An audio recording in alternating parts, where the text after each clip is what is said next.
Apologies if my French is terrible, I mean, no offense. I have an incidental blind spot with much of French cinema, I mean I have a passing knowledge when it comes to Truffaut, Godard, Jacques Tati. Like, I can converse about them most of the way through a beer, but that's probably as far as the knowledge goes. Conversely, I could demolish a 12-pack over just Luc Besson's The Messenger, but a French filmmaker I've had a relationship with since I was younger is Jean-Pierre Jeunet. Delicatessen, City of Lost Children, Alien Resurrection, Amélie, a movie I hadn't thought about doing an episode on until it crushed in the voting last round, and A Very Long Engagement, an episode I did spend a lot of time thinking about doing an episode on, but oh well. What can I possibly say about Amélie that hasn't been deconstructed to the grave in every rudimentary film class in every major university in the world? A movie so pure that fresh powdered snow gets jelly of its unflinching positivity with a damaged heart at the center of it. It's positivity in the face of a growing cynicism the world over, and yes, that is definitely where this is going to end, which is about the point I realized, and if you haven't already, that Amélie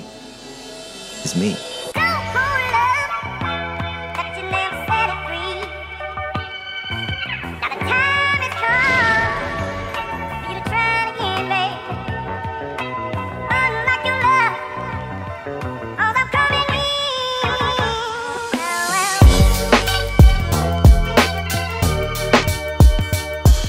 Amélie is a 2001 film directed by Jean-Pierre Jeunet. His credits, including all that stuff I said in the intro that possibly scared you into thinking this is going to be another one of those kind of episodes where I get unflinchingly real and hopefully connect you to the thematic fiber of a film in a way that feels natural, emotionally valuable, and yet credible. Spoiler, I am, get your tissues out. The credits, which are somehow just as whimsical as the film itself, list Jeunet and Guillaume Laurent as the scenario writers. Maybe that's a French thing? Sorry. We done? We good? With the dialogue credit going exclusively to Laurent. I mean, I guess you could make a case that movies are just scenarios plus dialogue equals film, but those do seem a little odd to me. And before we get too ahead of ourselves, I need to let the air out of one particular balloon from the moment I announced I was doing this movie. Some 100 or more of you have been tweeting at me the same 1 minute but bim bam clip of Justin McElroy doing his impression of Amélie. I mean, it's funny, but what were you expecting was gonna happen? Did you think I could just call up Justin and get him? Amélie? Justin? I am Amélie! Justin? Mikey, your screen is gigantic. I don't even Amélie. know what that. We can't both be the What is idiot. your show? Well, Movies Mike is actually a show I about am God. your show, damn it. Mikey. I don't. I am know Amélie. if- Okay. Mikey, I'm on your show. Yes. I am here to help. How did you get in here? Movies with Mikey, yes? Actually, I yeah, am that's Amélie. okay. You too. I am gonna go drink a lot, I think. Yeah, get the, not the bottle, the cask. Yeah, bring me the cask of rum. So that I might drown myself in it. It stars Audrey Tautou as our title character, whose work includes Dirty Pretty Things, a movie where Chiwetel Ejiofor finds that a human heart was the blockage stopping up a toilet, but it's actually a really nuanced movie about how large businesses exploit the work of illegal immigrants, A Very Long Engagement, The Da Vinci Code, and something called Phantom Boy, where the kid with superpowers helps a disabled police officer overthrow the mob, or as I call it, Thursday! Boom! Got it! The film opens in 1973, giving us a seemingly disconnected account of a fly landing on the streets of Montmartre, and then proceeds to give us an egg spoon load of peripheral information that seemingly doesn't have much value as it pertains to our story. And that's what I love about Jeunet's novel approach to filmmaking. And I mean novel in that it's like a children's storybook. Yeah, I know I can't use the word that way. Giving us backstory at a blistering yet whimsical pace that develops the narrative world into a larger-than-life spectacle, while simultaneously setting a tone that I would bet my bottom dollar influenced Brian Fuller a great deal while making Pushing Daisies. Then we meet a man returning from his friend's funeral juxtaposed against the struggles of a sperm that will literally give birth to our title character, Amélie from Montmartre. Symbolism! The opening titles are our first glimpse of seemingly random things, here representing the innocence of youth that will be echoed throughout the film. Amélie is a woman who will cling to her innocence. In the world of Jeunet, the innocence of a child is presented as whimsy. To retain one's innocence, one must cling to the idea of having fun, just to have it. We heal the world with our joy. Shortly after, we are introduced to Amélie's parents exclusively through their quirks and the most eccentric ways that they experience joy. These ostensibly innocuous quirks have a cascading effect, though, as both of her parents have a fear of human contact, which in turn causes young Amélie to crave parental interaction like Arby's baller-ass curly fries. Which in turn causes her heart to flutter much like the wings of our fly at the opening of the movie, and leads her father to believe that she has a heart problem that she in fact does not. Les choses stupides importent le prix. The silly things matter the most. From this point, we will see the movie exclusively through her eyes. It doesn't matter what is real and what isn't, because the film is about understanding the reasons her perspective exists, rather than simply be a direct retelling of it. As a girl, she imagines her fish is suicidal, and in turn, a woman's very real suicide also manages to claim the life of her mother. In a life defined by tragedy and hardship, imagination and whimsy become her safeguards against it. This is getting a little real! Hey, wait a minute, I think I see where this is going. Can we talk about this? The film continues to tell us the darkest, weirdest, and smallest secrets of the characters we meet, practically daring us to make a first impression about who these people really are. What does it say about a man who minds enjoyment from seeing bullfighters gored by the bulls they are fighting? And we learn just as much about their joys, like the sound of a cat's milk bowl as it is laid to rest on the tile floor. We are as defined by the bad things as we are our ability to find joy in the most minute of details.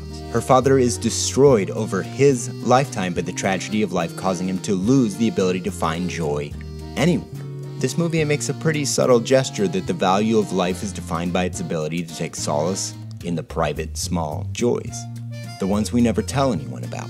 For me, I enjoy the sound of an approaching rainstorm just as it blows in. The sound grows as it nears a crescendo leading to the event itself, but the feeling of excitement as it approaches is the part that I enjoy most.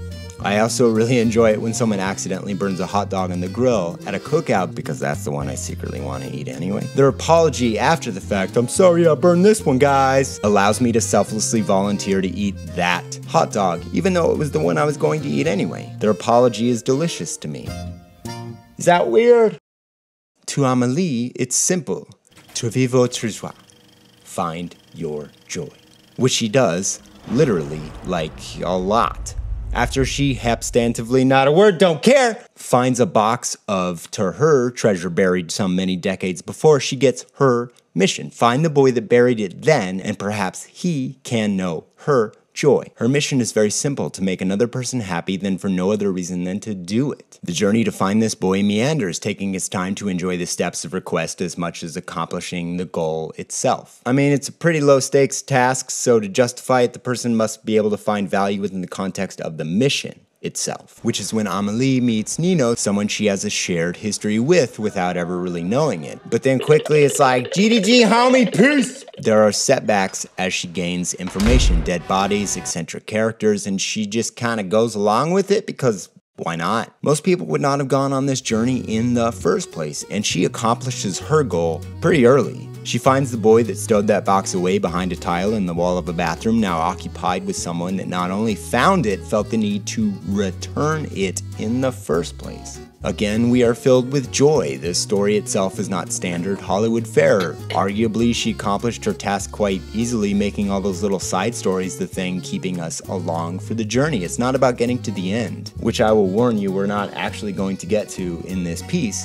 It's the experiences along the way. But where do we go from here? To the newly enthused joy maker, she starts trying to add value and joy to people's lives. First, as a blind man, she helps walk down the street, one he'd probably walked down 1,000 times before, but she describes everything that no one ever has to him. The quirks of a familiar place, and we could see on his face that it's like he was seeing it all for the first time. Why should she be the only one that gets to experience that life has a hidden garden of pleasures, almost chasing the dragon of making people happy? She gets a high out of spreading joy to others and enriching their lives. It's relentlessly positive despite their drive being born of tragedy. The tragedy created the need for her to make joy, because if she doesn't, who will? But it has a cost, and unlike a lot of other movies, it allows her emotions and the realities of this work to be complicated. The anxiety and fatigue of what amounts to shallow pleasures, worthwhile for sure, but ultimately just glimpses into a better world for the people she has affected. Then the depression sets in, and again,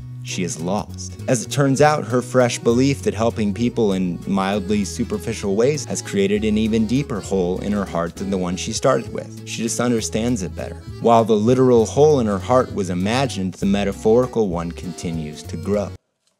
Okay, I had to take a break at this point because this is hitting a little close to home, so I kind of needed to chill out, and I took a moment to collect myself. Okay. When I had a stroke in 2011, one of the things they found that they believe was the cause of it is what's known as a patent foramen ovale. I have no idea if I'm saying that right, which is a tunnel that exists between the left and right atriums of the heart. And it actually forms in damn near a quarter of the population. For most, this is no big deal. And the vast majority are never even aware that they have that. It doesn't affect a lot of people that do have it. I mean, a lot of you could very easily have this, but for a much, much smaller percentage of that 25% of people, there is a possibility that a blood clot, which everyone gets all the time. You guys get these in your legs mostly all the time, but they travel into the heart and then travel into the lungs where it dissipates pretty naturally. But if that clot travels instead through the patent foramen ovale, it can go to the brain, causing what is known as a cryptogenic stroke. What happened to me? If you're under 55, this is the type and cause of the stroke that you are most likely to have if you have one. and I've never obviously stopped an episode in its tracks before to talk about something, but this hit so hard that I felt I really needed to. The main character of this film is doing everything she can to create joy and help fill the hole in her heart. It manifests as relentless positivity. Yeah, I'm sure you guys kind of see where this is going.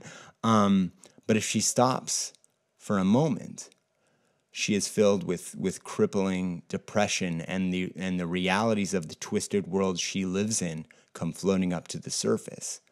They're so in sync, it actually freaked me out.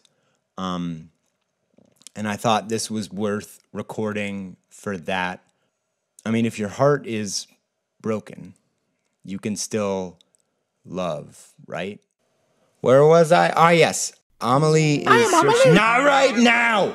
Is searching for a deeper meaning while she sets out into the world to find a better way to spread her joy to others.